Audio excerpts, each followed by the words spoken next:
Glory to God. உங்களுக்கான இன்றைய வசனம் மத்தேயு 5:16. இவ்விதமாக மனுஷர் உங்கள் நற்கிரியைகளைக் கண்டு பரலோகத்தில் இருக்கிற உங்கள் பிதாவை மகிமைப்படுத்தும்படி உங்கள் வெளிச்சம் அவர்கள் முன்பாக பிரகாசிக்க கடவது.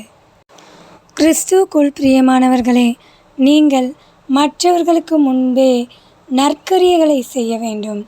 மற்றவர்கள் காணும்படியாய் ஒரு சிறந்த நல்ல வாழ்க்கையை நீங்கள் வாழ வேண்டும். நல்ல செயல்களை செய்ய வேண்டும். நன்மையானவைகளை நீங்கள் நாட வேண்டும். பரலோகத்தில் இருக்கிற உங்கள் பிதாவை மகிமைப்படுத்தும்படி உங்கள் வெளிச்சம் மற்றவர்களுக்கு முன்பாக பிரகாசிக்க கடவது. நீங்கள் நற்கிரியைகளை செய்து கிறிஸ்துவுக்கு சாட்சியாய் வாழ வேண்டும்.